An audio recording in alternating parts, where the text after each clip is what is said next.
Bem, nesse vídeo de hoje eu vou fazer uma rápida síntese sobre algumas questões importantes que aconteceram durante essa semana, estão acontecendo ainda e parece que ainda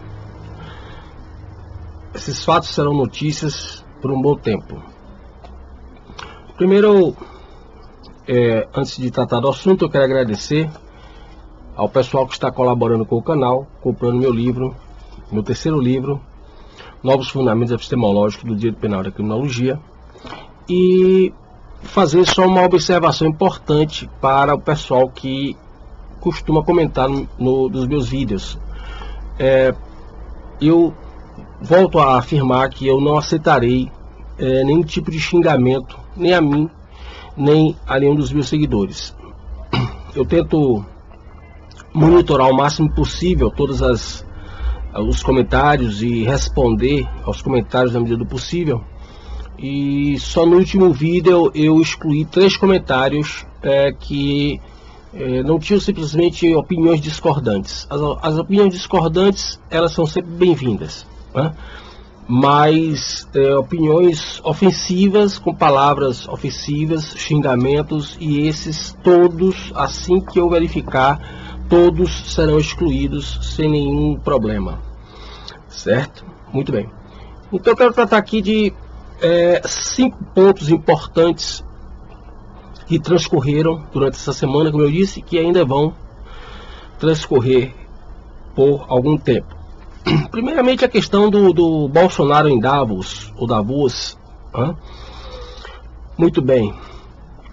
Os comentários, como sempre, desses blogs, esses youtubers da linha, como a gente diz, esquerdista, que insistem em estar pejorando, né, o famoso assassinato de reputações do presidente Jair Bolsonaro. Bom, é evidente que ele tinha de fato 45 minutos para fazer o pronunciamento dele e fez apenas em 6 ou 7 minutos.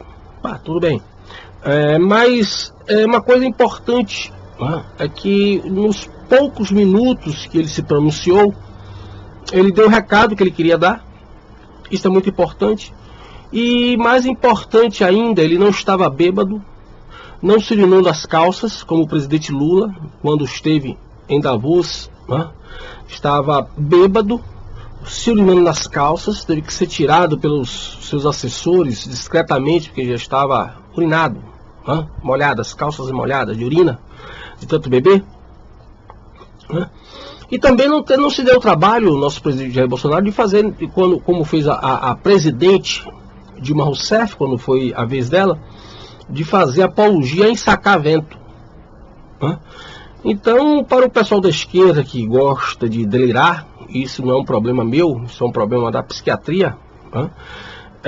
O Jair Bolsonaro, tudo bem que ele tenha usado bem menos tempo do que lhe era permitido, mas passou o recado, tanto sim que os reflexos do discurso dele, do curto discurso, resultou em jantares com os mais importantes membros de governos e de mega empresas, né, tentando tratar com ele de negócios no decorrer do evento de Davos.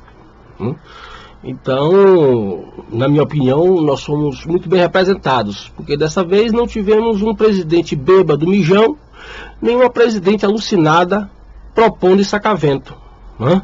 Muito pelo contrário, tivemos um presidente que, em poucas palavras, definiu o que queria, passou o recado que queria, e os resultados estão aí, né? Muito bem. Vamos tratar agora, bem rapidamente, também da questão do Maduro na Venezuela. Para aqueles que sempre acreditaram em teoria do complô, teoria da conspiração, né, mesmo que não queiram enxergar, porque a ignorância no Brasil, ela parece que faz parte de um delírio, no sentido mesmo psiquiátrico, né?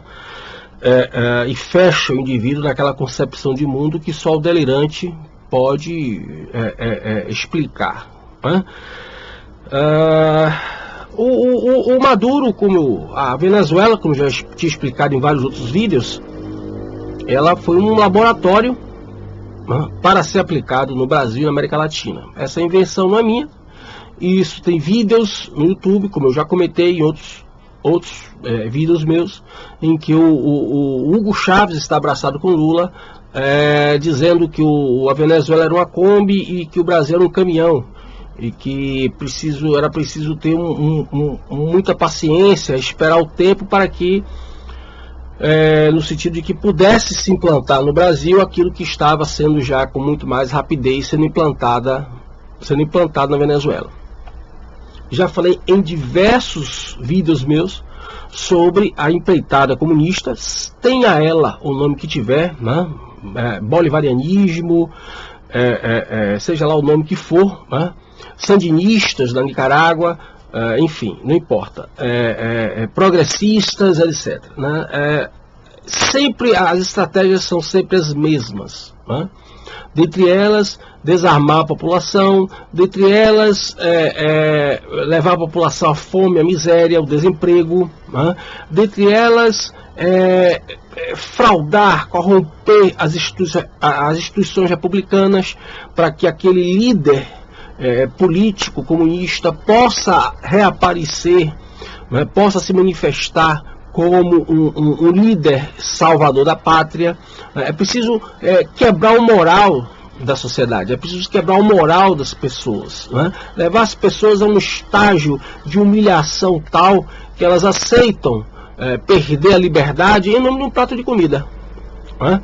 Então é importante entender que a Venezuela ela tem um papel geopolítico importante nesse sentido, de ser um laboratório de experiências, das novas experiências neocomunistas, neomarxistas, digamos assim, para se expandir pela América Latina. E como eu disse também em diversos outros vídeos, né, nós brasileiros já estávamos no país comunista. O que nos diferenciava aí era pensar o grau de comunismo que estávamos alcançando e qual o grau que iríamos alcançar. E como eu disse também, jamais eu pensei no governo Bolsonaro como o salvador da pátria, mas como um freio a toda essa intentona, esta neo-intentona comunista que passou a se consagrar no século XXI. Né? Muito bem. Vocês viram agora na imprensa, né, nas redes sociais, a manifestação direta do Putin e do governo chinês a respeito do apoio à ditadura venezuelana. Enquanto os Estados Unidos, a própria União Europeia, que é um universo socialista, né, o pessoal já está discutindo aí, questionando e tirando o apoio desta reeleição de Maduro, mas o Putin, pessoalmente, e o governo chinês, através dos seus representantes, já manifestaram apoio à ditadura de Maduro. Isso mostra exatamente que estas ditaduras de terceiro mundo, todas elas são longamanos, extensões de interesses geopolíticos de ditaduras comunistas no âmbito dos países mais, digamos assim, mais poderosos geopoliticamente.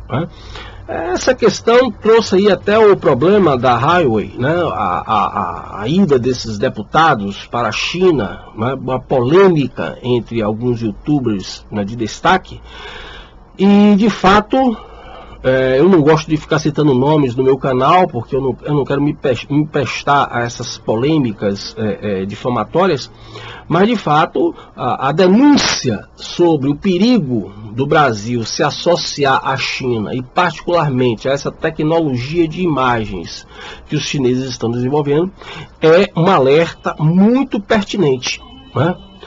As pessoas aqui no Brasil, elas não conhecem nada de nada, né? A maioria, na sua grande maioria, os supostos especialistas não são especialistas de coisa alguma, né? E costumam desprezar, né, o poder do inimigo. Né? Se tivessem lido ao menos a Arte da Guerra, talvez tivessem uma postura diferente, mais cautelosa diante dessas questões de ordem geopolítica. Mas eu quero ainda voltar aqui à questão do Maduro e da Venezuela, porque isso é extremamente importante e preocupante. Eu tenho duas observações aqui a fazer com relação a isso. Primeiro, o perigo que essa situação da Venezuela traz para o Brasil em dois aspectos. Primeiro, a possibilidade da eclosão de um conflito de possibilidades um tanto imprevisíveis, porque se houver uma intervenção americana, fica aí em aberto se haverá ou não uma intervenção direta ou indireta da China e da Rússia. E além disso, a possibilidade, que é muito comum, foi muito comum na história do século XX, de ditaduras comunistas que, quando estão em crise, elas criam guerras externas, para exatamente direcionar a atenção da população, no sentido interno, para um problema único e maior, que seria esse conflito externo.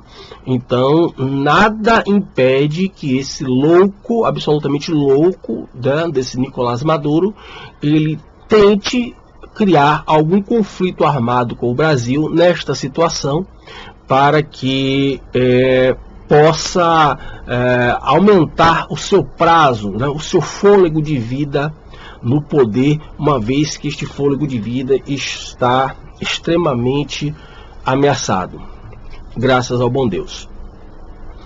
Muito bem, o outro ponto importante que foi muito discutido essa semana, a renúncia do Jean Williams, essa suspeita renúncia do Jean Williams. Nesse caso especificamente, eu quero até fazer um parêntese aqui. Eu tenho demorado um pouco, para os meus seguidores, é até uma satisfação, eu tenho demorado um pouco de me pronunciar, por conta inclusive de conselhos de alguns amigos mais próximos, porque muitas vezes eu tenho acesso a algumas informações, e já fui aconselhado até a não falar certas coisas, porque, enfim, não ser o primeiro a falar. Eu perco muitas vezes o status de ser o primeiro a falar, mas por uma questão de preservação. Então eu espero que outros falem para poder eu exatamente me pronunciar, para não ser aí responsabilizado por nenhum tipo de calúnia ou difamação. Porém, eu já tinha observado, exatamente com muita estranheza, esse discurso de que eu vou sair do Brasil, de que eu vou sair do Brasil, de que eu vou sair do Brasil. Muito bem. A investigação do atentado terrorista, porque foi um atentado terrorista, eu estou afirmando isso, contra o candidato Jair Bolsonaro, evidentemente que foi muito mal investigada. Foi muito mal investigada pela Polícia Mineira, e evidentemente, como eu falei num dos últimos vídeos que eu gravei sobre a segurança pública e a questão das investigações, não existe crise da segurança pública. E esse caso aí do Jean Williams, aliás, da questão do atentado do Bolsonaro, assim como esses vazamentos de informação que agora saiu também no Facebook, imagens do procurador do Ministério Público do Rio de Janeiro conversando com o repórter da Globo num restaurante chique do Rio de Janeiro, isso respalda exatamente o que eu falei em um dos vídeos anteriores, em que eu disse sobre o direcionamento das instituições da persecução penal no sentido ideológico, independente de crime ou não. Eu não tenho essa competência para estabelecer isso, mas independente de crime ou não, o direcionamento ideológico. Por que algumas investigações chegam a termo, por que outras investigações não chegam a termo, por que algumas informações vazam, por que outras informações não vazam, porque alguns vazamentos são dados claramente a distorção, etc, etc. Então, esse direcionamento ideológico das instituições que fazem parte da persecução penal no Brasil se torna muito evidente com relação a essa questão do Flávio Bolsonaro. E voltando para a questão do Jean Williams também, no que diz respeito à questão do problema do atentado terrorista contra na época, como eu disse, candidato Jair Bolsonaro. Bom, segundo agora notícias veiculadas no YouTube e outras redes sociais, o Jean Williams teria relação, há fortes indícios dessa relação direta entre o Jean Williams e o atentado contra o Bolsonaro, e daí por que, inclusive, aquela relação de mandar um livro para Lula autografado por ele, e Lula responde com um bilhete que, apesar de muitos erros ortográficos, mas está claro ali a ideia de que o Jean Williams seria um Marte que precisaria tomar cuidado com as suas atitudes para não ser alcançado, etc, etc. Alcançado por quem? Né? Pela Polícia Federal? Muito bem.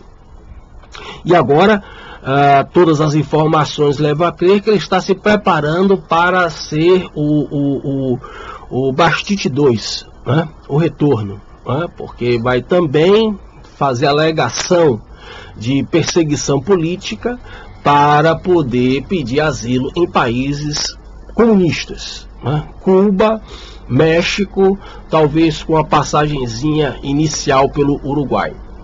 Muito bem.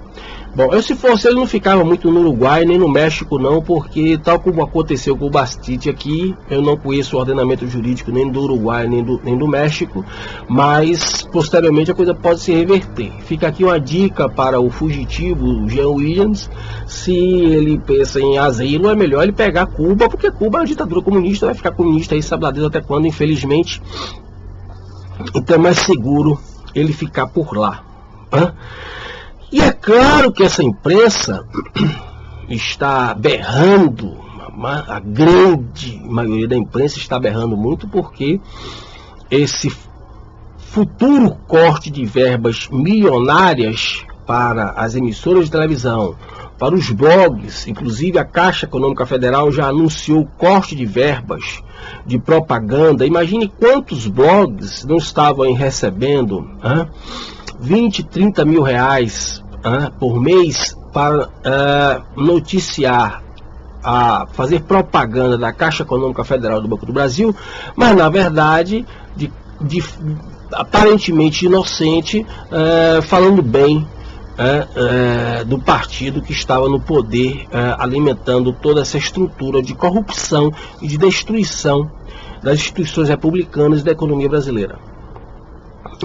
E por último, está começando a sair aí na imprensa a ideia de que a próxima vítima desse assassinato de reputações será a nossa primeira-dama, a Michele Bolsonaro. Bom, o jogo é o seguinte, vou explicar aqui para vocês um pouco como é que funciona aí esse jogo de assassinato de reputações. O jogo é mais ou menos o seguinte: eu quero alcançar você, mas você é duro. Você não cai, você aguenta a pressão, já vasculhei sua vida toda, não encontrei nada de errado contra você. Então, o que é que eu vou fazer? Eu vou pegar os seus entes queridos e atacar esses seus entes queridos, porque se você é duro sendo atacado, eu quero ver se você é duro mesmo, quando você vê esposa, filho, etc., sendo atacado. Então, a estratégia do assassinato de reputações, ela funciona dessa forma. Por isso que vocês estão vendo esse cercamento em torno do presidente Bolsonaro, exatamente com os entes queridos, aquelas pessoas da família no sentido mais próximo possível, esposa, filho, que são pessoas que a gente tem assim em autoestima e que não aceita nenhum tipo de ofensa, e que quando a gente vê atingido, a gente se sente muitas vezes abalado. Às vezes de fato a gente resiste a uma pancada contra a gente, mas não resiste contra uma pancada contra essas pessoas. Então o jogo é um jogo psicológico, antes de tudo, é um jogo psicológico antes de tudo, e essa estratégia é muito antiga, apenas agora ela recebe o nome de assassinato de reputações. E fiquem atentos para o fato de que a Michele Bolsonaro provavelmente será a próxima vítima desse tipo de estratégia mesquinha, chula e, por que não dizer, criminosa. Imagine você que a Receita Federal, o COAF, não conseguiram localizar as contas, não conseguiram perceber o enriquecimento ilícito dos filhos de Lula. a primeira-dama no tempo de Lula, a Marise, tinha uma fortuna de 30 bilhões de reais, né?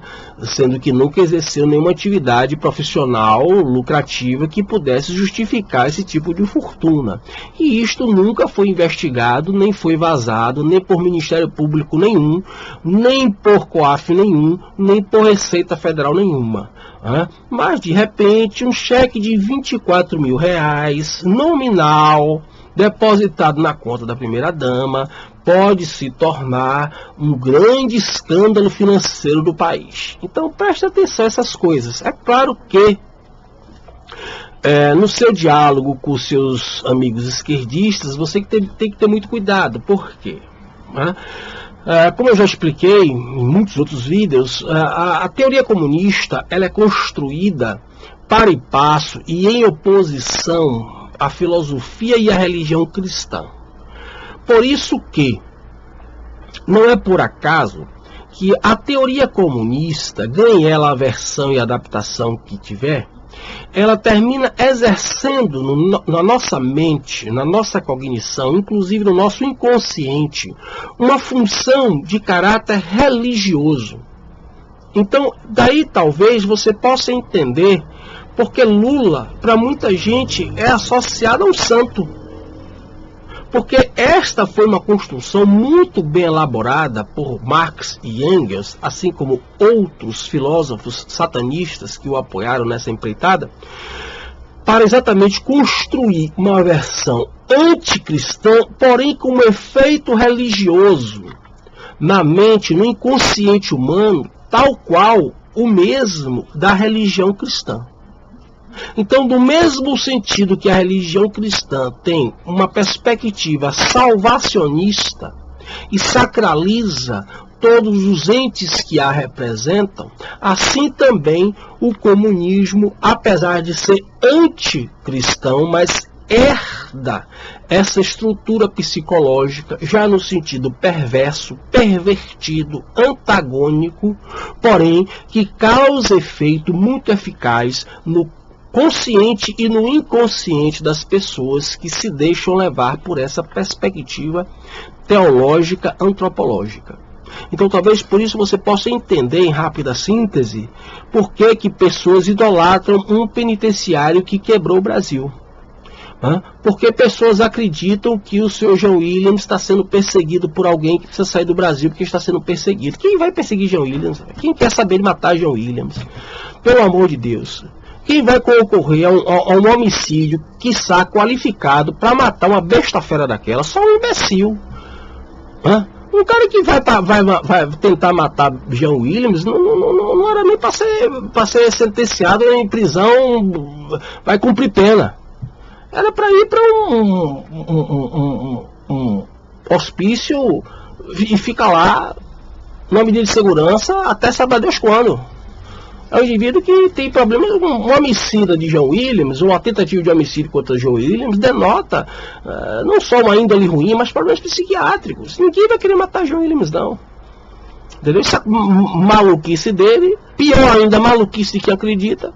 E o que é mais grave ainda, né? Ao acreditar nisso, as pessoas estão respaldando um possível mentor, segundo consta informações veiculadas, um possível mentor do atentado terrorista contra Jair Bolsonaro, que está prestes a sair do Brasil, se exilar como perseguido político em qualquer país vagabundo desse comunista, e sob os aplausos de uma série de imbecis úteis, que é o que não falta nesse Brasil, contados aos milhões. Basta ver as eleições do PT agora, nestas últimas eleições, no final de 2018.